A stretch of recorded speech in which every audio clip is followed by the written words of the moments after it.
Hi friends, అందరికీ నమస్కారం.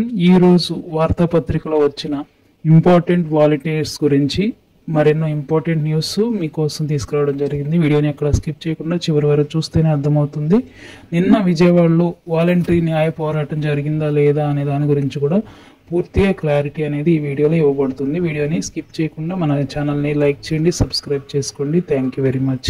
15 లోపు జీతాలు ఇవ్వకపోతే విధి పోరాటాలకు సిద్ధం. రాష్ట్ర వాలంటరీ అసోసియేషన్ గౌరవ అధ్యక్షుడు ఈశ్వరయ్య ప్రకటించారు.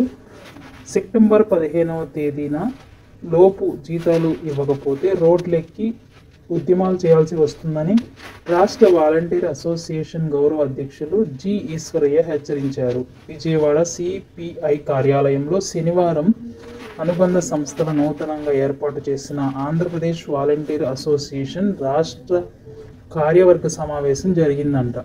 ముఖ్య అతిథిగా పాల్గొన్న సిపిఐ రాష్ట్ర కార్యదర్శి వర్గ సభ్యులు, అసోసియేషన్ గౌరవ అధ్యక్షులు గుజ్జల ఈశ్వరయ్య మాట్లాడుతూ వాలంటీర్లకు ఉద్యోగ భద్రత కల్పిస్తామని చెప్పారు. ఎన్నికల హామీల ప్రకారం 10,000 గౌరవ వేతనం ఇవ్వాలని డిమాండ్ చేశారు. రాజకీయ ఒత్తిడితో రాజీనామా చేసిన వాలంటీర్లను సైతం కొనసాగించాలని, గౌరవ వేతనం బకాయిలను వెంటనే చెల్లించాలని కోరారు. సీఎం చంద్రబాబు నాయుడు గారు తక్షణమే స్పందించి సెప్టెంబర్ 15వ తేదీ లోపు వాలంటీర్లకు న్యాయం చేయాలని, లేని పక్షంలో విధి పోరాటాలతో ముందుకు వెళ్తామని హెచ్చరించారు. అన్ని జిల్లాల్లో వాలంటీర్ అసోసియేషన్ బలోపేతం చేసి ఉద్యమం ఉధృతం చేస్తామని హెచ్చరించారు.